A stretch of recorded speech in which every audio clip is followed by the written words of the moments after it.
तो हल बच्चों, आइए हम लोग एक आईटी एडवांस का क्वेश्चन करने जा रहे हैं जो कि 2022 में। क्वेश्चन बहुत मस्ताना है, बस हाँ ये कि आईटी के क्वेश्चन भी उतने कठिन नहीं होते, हाँ थोड़े स्टेप्स ज़्यादा होते हैं। भाई आईटी मिलना है, मजाक तो है नहीं, तो बहुत आसानी से समझेंगे और आपका फोकस अगर इधर रहेगा तो ये क्वेश्चन चुटकियों में सॉल्व हो जाएगा। और ध्यान से देखना है, बस देखो फोकस होके। सबसे पहले क्वेश्चन को मार्क कर लो, क्या क्या चीज़ गिवन है। ठीक, देखो two sphere A and B, ठीक, दो स्फीयर ए और बी हमने मार्क कर लिया। डेंसिटी दिया है रो ए रो बी, दोनों की डेंसिटी दी है अलग अलग। ठीक, A and B have the same radius, इसका रेडियस क्या है बच्चों, सेम है, जो कि हमने मार्क कर लिया। उसके बाद बोला एम ए एम बी इनके मास है, इसका मास एम ए है एम बी है, डेंसिटी अलग है तो रेडियस भाई भले ही सेम है, वॉल्यूम सेम है, डेंसिटी अलग है तो मास तो अलग होना ही होना है। ठीक है, तो एम बी जो है वो 2 गुना एम ए के है, तो इसका मास अगर m होगा तो इसका मास कितना होगा, 2m होगा। ये क्वेश्चन में मेंशन है, देख लो। ड्यू टू द इंटरेक्शन, इन्होंने इसका इंटरेक्शन हुआ, star A loses some of its mass. देखिए ये स्टार ए दिख रहा है ना, ये देखिए लूज कर दिया तो ये छोटा हो गया, मैंने बनाया है, छोटा हो गया, लूज किया तो छोटा हो गया। ठीक, अब लूज किया तो हुआ क्या, तो उससे उसका रेडियस हाफ हो गया, लूज किया तो उसका रेडियस कितना हो गया, हाफ हो गया। ठीक, आइए चलते हैं। वाइल स्फेरिकल सेल रिटेन, मतलब जो लूज करने के बाद भी उसने अपने स्फेरिकल शेप को रिटेन किया हुआ है। And density rho A, density भी नहीं बदली, मतलब इंटरेक्शन के बाद भी डेंसिटी नहीं बदली, मतलब मटेरियल तो वही है। ठीक है, फिर बोला है the entire loss of A deposited thick spherical on B, मतलब इससे जो मास कम हुआ है, इससे जो मास कम हुआ है वो बी के बाहर पे, मतलब एक तरीके से बी के बाहर पे एक स्फेरिकल शेल के रूप में आ गया है। ठीक है, मतलब ये जो मास इसमें से कम हुआ कहीं और नहीं गया, वो बी पे आ गया। ठीक है, उसके आगे बोला है फिर डेंसिटी कितनी है रो, ऐसा करने पर भी डेंसिटी नहीं बदली, डेंसिटी वही है। ठीक है, अब आगे चलते हैं। फिर बोला है कि V A V B escape velocity है और एस्केप वेलोसिटी का रेशियो यहाँ पे n है, यही n बताना है, देख लीजिए। आइए करते हैं बच्चों, बहुत ध्यान से कॉपी पेन निकाल के सामने बैठ जाओ, बहुत अच्छे ढंग से बताऊंगा। ठीक, देखो अब इससे कुछ मास गया है तो देखते हैं प्रेजेंट टाइम इसका कितना मास होगा। पहले देख लेते हैं प्रेजेंट टाइम इसका मास कितना होगा। देखो बच्चों डेंसिटी तो दोनों सेम ही है, डेंसिटी तो दोनों सेम ही है, तो हुआ क्या कि रेडियस r बाई, देखिए डेंसिटी अगर दोनों सेम है तो डेंसिटी तो दोनों बराबर ही होगी। ठीक, डेंसिटी क्या होता है बताओ, डेंसिटी क्या होगा, मास अपॉन वॉल्यूम, बोलो मास अपॉन वॉल्यूम होगा। इसका मास प्रेजेंट टाइम हम मान लेते हैं m डैश है तो m डैश मान लेते हैं। ठीक है, वॉल्यूम कितना होगा इसका, 4/3 पाई r क्यूब।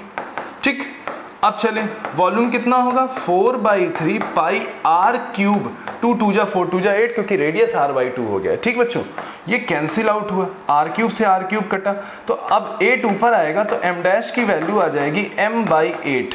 तो इसका मास कितना हो गया, m/8, बोलो सही है, इसका मास कितना हो गया, m/8। ठीक, चलो अब आगे चलते हैं, फोकस होके देखेंगे। एस्केप वेलोसिटी ऑफ ए अगर हम देखें, एस्केप वेलोसिटी का फॉर्मूला होता है 2g। ठीक, आफ्टर द इंटरेक्शन इस पे एस्केप वेलोसिटी बताना है, मतलब इस कंडीशन पे एस्केप वेलोसिटी बताना है। ठीक है, अब चलो g, मास कितना हो गया, अभी मास निकाल लिया m/8, निकाल लिया m/8। रेडियस कितना है बच्चों, r/2 है। ठीक, 2 से ये कटा 4 हो गया, ये कटा 2 हो गया, तो अगर हम देखें तो कितना आ गया, gm अपॉन ये 2 नीचे आ जाएगा तो 2r। तो चलो a का एस्केप वेलोसिटी तो निकल गया। अब हमें b का एस्केप वेलोसिटी निकालना, वो भी ध्यान से निकाल लेंगे, कोई बहुत बड़ी बात नहीं है। ठीक है, आज चलो देखते हैं b की एस्केप वेलोसिटी। तो b की एस्केप वेलोसिटी के लिए हमें मास और रेडियस चाहिए। ठीक, आइए समझते हैं। अब देखिए मान लेते हैं ये रेडियस ये है स्मॉल r और ये रेडियस कितना है r। यही शेल जो यहाँ से गायब, यही बॉडी यहाँ से जो मास गायब है वही इसके ऊपर चढ़ गया है। तो अब हम समझते हैं, इसको बच्चों मिटा देते हैं क्योंकि इससे हमें मास मिल गया, इससे हमें मास क्या हो गया, मिल गया है। चलिए अब देखते हैं। अब अगर मैं तुमसे ये कहूँ बच्चों कि इसका मास कितना हो जाएगा तो बता सकते हो। ठीक, कैसे बताओगे, ध्यान से समझो। पहले इसका मास कितना था, 2m था ही, पहले इसका मास कितना था 2m, और बाहर एक चढ़ गया, वो कितना चढ़ा है, जो इससे गायब हुआ है। तो गायब कैसे निकालेंगे, पहले इसका मास m था, अभी प्रेजेंट टाइम m/8 है, ठीक, तो हुआ 7m/8। तो ये जो बाहर वाला मास चढ़ा है वो 7m/8 और पहले से जो मास है वो 2m है। तो कितना मास हो जाएगा, 7m/8 और 2m को जोड़ोगे तो 23m/8 हो जाएगा। बोलो सही है। ठीक, अब चलो आगे चलते हैं, बढ़ते हैं आगे। अब अगर मैं तुमसे ये कहूँ कि वॉल्यूम लॉस्ट बाई या लॉस बाय ए, जितना वॉल्यूम यहाँ से गायब हुआ है उतना ही वॉल्यूम वहाँ चढ़ा है। तो ठीक, तो हम वॉल्यूम ऑफ शेल भी बोल सकते हैं। क्या बोल सकते हैं, वॉल्यूम ऑफ शेल। आओ देखते हैं। तो वॉल्यूम यहाँ से जितना गायब हुआ है उसको हम पहले समझने की कोशिश करते हैं। कितना वॉल्यूम यहाँ से गायब हुआ है, तो 4/3, ठीक, पाई पूरे में से इतना घटा दें, पहले r क्यूब था, ठीक, अभी रेडियस कितना है, r3/8 हो गया। तो इतने वॉल्यूम में से इतना घटा दो तो ये बाहर वाला वॉल्यूम आ जाएगा। बोलो सही। 4/3 पाई। अब शेल का कैसे निकालेंगे, पूरे वॉल्यूम में से ये लाल वाला हिस्सा घटा दो तो ये ऑरेंज वाला हिस्सा आ जाएगा। ठीक, r³ माइनस r³, ये कैंसिल आउट हो गया। ये 7r³/8 हो गया और ये हुआ r³ माइनस r³। बोलो सही।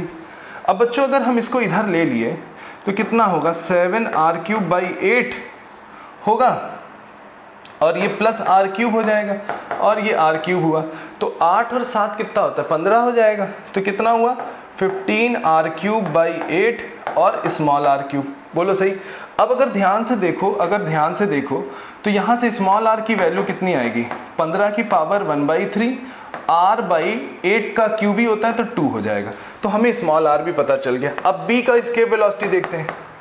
2g, मास कितना है, 23m/8 है, देखो दिख रहा है, डिवाइडेड बाई रेडियस कितना आ गया बच्चों, 15 पावर 1/3 r/2। गड़बड़ी नहीं करना, नहीं तो क्वेश्चन गया। ठीक, अब चलो देखो पहले काटो। ठीक, 2 से 8 कटा कितना हुआ, 4। बोलो सही है। 2 से 8 गया कितना हुआ, 4। 2 से 4 गया कितना हुआ, 2। ठीक, अब हम यहाँ लिखते हैं। ठीक, कितना हुआ, 23gm। ठीक, और बच्चों नीचे अगर हम आए तो 15 की पावर 1/3 है ही और ये 2 नीचे आ जाएगा तो ये 2r हो गया। gm से gm क्या हुआ, कैंसिल हो गया। 2r से 2r क्या हुआ, कैंसिल आउट हो गया। ठीक, अब हम आगे चलते हैं। ठीक, अब हम आगे चलते हैं, किधर चलें, इधर चलते हैं। अब देखिए हमें VB/VA चाहिए। क्या चाहिए, VB/VA। तो पलट दो, VB/VA चाहिए। तो अगर हम होल रूट में करें तो ये चीज़ ऊपर होगी, ये चीज़ कहाँ होगी, ऊपर होगी। तो कितना हो जाएगा, 23, 15 पावर 1/3 और यहाँ तो 1 बचा है। अब देखो यहाँ पे लिखा है 10n, 15 1/3, देखो 15 1/3 दिख रहा है मगर 10 × n लिखा है। तो बच्चों अगर हम यहाँ पे ऐसे पॉइंट कर लें, इंटू 10 लिख दें तो कोई दिक्कत। तो देखो 10 15 1/3, 10 15 1/3, स्मॉल n चाहिए तो स्मॉल n की वैल्यू हो गई 2.3 और यही आपका क्या हो गया, आंसर हो गया। कितनी आसानी से आ गया, छोटी सी बुद्धि लगानी थी यार। आ गया कि नहीं आ गया, नोट कर लीजिएगा।